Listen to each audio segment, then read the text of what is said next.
7000 கோடி ரூபா செலவு பண்ணி இந்தியாவிலே இதுதான் தலை சிறந்த இன்ஜினியரிங் ப்ராஜெக்ட்னு சொல்லப்பட்ட ஒரு ரோடு ஓபன் பண்ணி 9 வாரத்துல இடிஞ்சு விழுந்திருக்கு. உங்க காசு என் காசு நம்ம எல்லாரோட காசுமே வேர்வை சிந்தி கஷ்டப்பட்டு நம்ம செலவு பண்ணி கவர்மெண்ட்டுக்கு கட்டுறோம்ல டாக்ஸா, அந்த டாக்ஸ் மூலமா மக்களோட பணத்தினால கட்டப்பட்ட ஒரு ப்ராஜெக்ட், ஒரு ரோடு கட்டி 2 மாசத்துல ஃபுல்லா கொலாப்ஸ் ஆயிருக்கு. 7000 கோடி ரூபாய் இதோட பட்ஜெட். ஒரு பக்கம் பூனே மும்பை எக்ஸ்பிரஸ் அந்த பைபாஸ் ரோடு இருக்கு பாத்தீங்களா, ஃபுல்லா பிளாக் பண்ணப்பட்டு ஆயிரக்கணக்கான மக்கள் நடு ரோட்ல பல மணி நேரமா நின்றுட்டு இருக்காங்க. இன்னொரு பக்கம் மும்பை சிட்டிக்கு ரெட் அலர்ட் கொடுத்துட்டாங்க.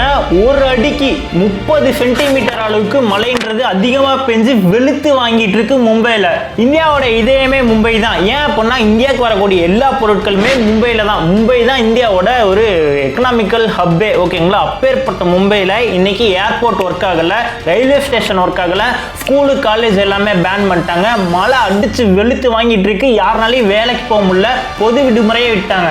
இந்த ரோடு சொன்ன மிஸ்ஸிங் லிங்க் ப்ராஜெக்ட், இதன் மூலமா மும்பை மட்டும் கிடையாது, மகாராஷ்டிரா ரொம்ப பலமான அடி வாங்கியிருக்கு. எல்லா கட்சிக்காரங்களும் இதுல என்ன சொல்றாங்க அப்படின்னா, இது வெறும் இயற்கை சீற்றம் கிடையாது, ஆளும் கட்சியான பிஜேபி சரியா வேலை பார்க்கல, மக்களோட பணத்துல ஊழல் பண்ணிட்டாங்க, ரொம்ப தரமற்ற ரோடு போட்டனால தான் இன்னைக்கு இந்த மாதிரி 2 ஸ்டேட்டுமே தள்ளாடிட்டு இருக்காங்கன்னு சொல்றாங்க. எதிர்கட்சிகள் பலருமே இதை பல ஆயிரம் கோடி ரூபாய் ஊழல் பண்ணிட்டாங்க பிஜேபி அரசாங்கம்னு சொல்லிட்டு அவங்க மேல பல குற்றச்சாட்டுகளை அடிக்கிட்டு வந்துட்டு இருக்காங்க. இன்னைக்கு இந்த வீடியோல நம்ம என்ன பார்க்க போறோம்னா, இந்திய நாடே உற்று நோக்கிட்டு இருக்கக்கூடிய இந்த மும்பை புனே எக்ஸ்பிரஸ்வே நிலச்சரிவு, அப்புறம் மும்பைல ஏற்பட்டிருக்கக்கூடிய இந்த பெருமழை இருக்கு பாத்தீங்களா, அதை பத்தி, அப்புறம் இதெல்லாத்தையும் கனெக்ட் பண்ணி அரசியல்ல எக்கச்சக்கமா டிபேட் போயிட்டு இருக்கு. இது எல்லாத்த பத்தி தான் இந்த வீடியோல டீடைலா அனலைஸ் பண்ண போறோம். இந்த வீடியோ ரொம்ப இன்ட்ரெஸ்டிங்கா இருக்கும், அதனால ஸ்கிப் பண்ணாம பாருங்க. நீங்க என்ன நம்ம வாய்ஸ் ஆர்மி கேங்ல ஜாயின் பண்ணல அப்படின்னா இப்போ வாய்ஸ் ஆஃப் சிட்டி சேனலை சப்ஸ்கிரைப் பண்ணி நீங்களும் நம்ம கேங்கோட ஜாயின் பண்ணிருங்க. நம்ம 1750 பேர் இருக்கோம். ஸோ நீங்களும் நம்ம கேங்கோட ஜாயின் பண்ணி தெரியாத உண்மையை தெரிஞ்சுக்கோங்க. வளவேலாம் பேசாம டைரக்டா வீடியோக்குள்ள போலாமா? ஐ எம் வெற்றி, உங்களை வாய்ஸ் ஆஃப் வெற்றி சேனலுக்கு வரவேற்கிறேன். We are united for truth. உண்மை அறிய வாருங்கள்.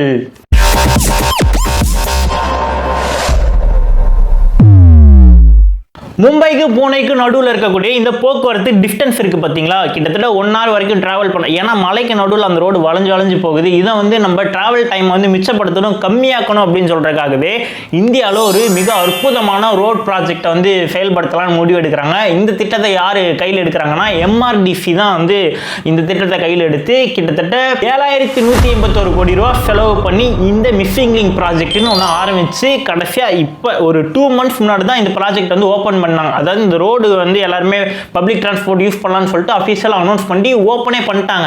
ஆனா நேத்து அதிகாலை ஜூலை 6 காலையில கந்தலா எக்ஸிட்னு ஒரு இடம் இருக்கு. அந்த இடத்துக்கிட்ட பாத்தீங்க அப்படின்னா கிட்டத்தட்ட 100 டன்னுக்கும் அதிகமான பாறைகள், மணல்கள் எல்லாமே சரிஞ்சு அந்த ரோட்ல விழுந்திருக்கு. இதனால பல இந்த மேல கூரையெல்லாம் அமைச்சிருப்பாங்க இல்லையா, இந்த செல்ஃப் எல்லாமே ரொம்ப படு மோசமா டேமேஜ் ஆயிடுச்சு. சரி, இந்த ப்ராஜெக்ட் தானே இப்போ புதுசா கட்டினாங்க, 25 நிமிஷம் மிச்சமாகணும் தானே இந்த ப்ராஜெக்ட், இந்த பாலம்லாம் கட்டி இதுல தானே டேமேஜ் ஆயிடுச்சு, நம்ம பழைய ரூட்ல போகலாம், அதுல போனா டைம் ஆனாலும் பரவாயில்ல, நம்ம அதுல போலான்னு பார்த்தா அதுலயும் நிலச்சரிவு ஃபுல்லா. ஏன்னா மலைக்கு நடுவில் வளைஞ்சு போறனால ஃபுல்லா இந்த மாதிரி நிலச்சரிவு ஏற்பட்டு ஆயிரக்கணக்கான மக்கள் இந்த டிஸ்டன்ஸுக்குள்ளார ஃபுல்லாவே மாட்டிக்கிட்டாங்க. குடிக்கிறதுக்கு தண்ணி கிடையாது, சாப்பிட்றதுக்கு அவங்களுக்கு சாப்பாடு கிடையாது, காரை பைக்கு எதுவுமே நவுத்த முடியாது, கல்லு மண்ணா கொட்டி கிடக்கு. இந்த சைடு எங்க இப்பத்தே என் வாழ்க்கையில ஏதோ ஒரு மூலையில ஒளி தெரியுதுடா. சருத்தே நல்ல சவனா கிளம்பி போவோம். இன்னைக்கு இங்கே சடோன் வைஃபாருமே 9 மணிக்கு முன்னாடி வீடியோ எடுத்துடலான்னு பார்த்தேன், பட் கரண்ட் போயிடுச்சு. சரி, ஓகே, இருக்க நேச்சுரல் ஃபோர்ஸ் லைட்டு அப்புறம் ஒரு ரிங் லைட்டை பவர் பேங்கோட கனெக்ட் பண்ணி இந்த லைட்டை வச்சு தான் பண்ணுறேன். இப்படி எல்லாம் இருக்க போகுதுன்றது எனக்கு தெரில, கொஞ்சம் அட்ஜஸ்ட் பண்ணிக்கோங்க. சரி, போகலாம். இந்த மாதிரி ரோடு எல்லாமே ஃபுல்லாகவே பிளாக் ஆயிடுச்சு. ஓகேங்களா, மக்களுக்கு என்ன பண்ணுறது என்னன்னு ஒன்றுமே தெரில. எல்லாத்துக்குமே கோவம் வருது. யார் மேலேனா அரசாங்கத்து மேலே கோவம் வருது. ஏன் அப்படின்னா, எப்படி 7000 கோடி ரூபா செலவு பண்ணி கட்டின ஒரு புது ப்ராஜெக்ட்டு 2 மாதத்தில், அதுவும் முதல் மலையிலே இந்த அளவுக்கு டேமேஜ் ஆகிற அளவுக்கு இருக்கு அப்படின்னு சொல்லிட்டு எல்லாத்துக்குமே பிஜேபி அரசாங்கம் மேலே அவ்வளோ கோவம் வந்துருச்சு. ஏன்னா இது சென்ட்ரல் கவர்மெண்டோட ப்ராஜெக்ட். ஸோ இதனாலேயே எல்லாத்துக்கும் தெரியும். அஃப்கோர்ஸ் அப்போசிஷன் பார்ட்டியான காங்கிரஸ் என்ன சொல்கிறாங்க அப்படின்னா, இந்த ப்ராஜெக்ட்ல பல ஆயிரம் கோடி ரூபாய் ஊழல் நடந்திருக்கு, பிஜேபி அரசாங்கம் இதில் நிறைய காசை அமுத்திட்டாங்க, திருடிட்டாங்க, மக்கள் பணத்தில் ஏமாத்திட்டாங்க அப்படின்ற மாதிரி எக்கச்சக்க குற்றச்சாட்டை அடுத்தடுத்து அடுக்க ஆரம்பிச்சிட்டாங்க. நம்ம நினைக்கலாம், என்ன வெற்றி, இதெல்லாம் நேச்சுரல் டிசாஸ்டர், நம்மளால இதெல்லாம் தடுக்க இருக்க முடியாது, இதெல்லாம் வந்து இயற்கைக்கு முன்னாடி மனிதர்கள் படிச்சதெல்லாம் ஒன்றும் கிடையாது அப்படின்னு நம்ம எல்லாம் டிபேட் பண்ணி பேசலாம். பட் ஒரு அரசாங்கம் 140 கோடி மக்கள் வாழக்கூடிய இந்தியாவில் 7,000 கோடி ரூபா, சும்மா 50 100 அப்பெல்லாம் 500 கிடையாது, 7,000 கோடி ரூபா மக்களோட வரி பணத்தில் ஒரு ப்ராஜெக்ட் எடுத்து கட்டுறாங்க அப்படின்றப்போ அது எந்த அளவுக்கு தரமாக இருக்கணும்னு சொல்லி நம்ம கொஸ்டின் கேட்டே ஆகணும். ஏன்னா இதுக்கெல்லாம் நம்ம காசு, உங்கள் காசு, என் காசுன்னு நம்ம பாக்கெட்ல இருந்து போகக்கூடிய பணத்தை வச்சு தான் இந்திய அரசாங்கம் இந்த மாதிரி ப்ராஜெக்ட்லாம் பண்ணுறாங்க. அது வெறும் 2 மாசத்துல இப்படி இடிஞ்சு விழுந்திருக்கு அப்படின்றது எல்லாத்துக்குமே கோவம் வருதுன்றது நியாயமானது தானே. கொடுக்குற காசுக்கு குவாலிட்டியாக ஒன்று பண்ண முடியல அப்படின்னா எதுக்காக இந்த ப்ராஜெக்டை தொடங்கணும்? அதுவும் முதல் மலையிலேயே இதெல்லாம் ஏத்துக்கிற மாதிரி இருக்கா? சரி, இந்த பிரச்சனை பார்த்தீங்க அப்படின்னா இந்த மும்பை புனே ஹைவே எக்ஸ்பிரஸ் இருக்கு பார்த்தீங்களா, இதோட நிற்கலை. மும்பையில் இதோட எஃபெக்ட் பயங்கரமாக இருக்குது. இதோடனா இந்த சாலை மூலயமா இல்லை, மழையினால சொல்கிறேன். கடந்த 24 மணி நேரத்தில் மும்பையில் மட்டும் 200லேருந்து 300 மில்லிமீட்டர், அதாவது ஒரு 20லேருந்து 30 சென்டிமீட்டர் அளவுக்கு மழை வந்து அவ்வளோ அதிகமாக பொழிஞ்சிட்ருக்கு, வெளுத்து வாங்கிட்டு இருக்கு. ஐஎம்டி உடனே என்ன பண்ணுறாங்க அப்படின்னா மும்பை, பூனே, ராய்கர், பால்கர் இந்த மாதிரி இடத்துல எல்லாம் ரெட் அலர்ட் கொடுத்துட்டாங்க. யாருமே வெளியில வராதீங்க, மழை வந்து ரொம்ப அதிகமா இருக்குன்னு சொல்ல ஆரம்பிச்சிட்டாங்க. மும்பையோட சென்ட்ரல் ரயில்வே இருக்காங்க பாத்தீங்களா, 22 முக்கியமான நகரங்களுக்கு போகக்கூடிய ட்ரெயின் ஃபுல்லாவே கேன்சல் பண்ணிட்டாங்க.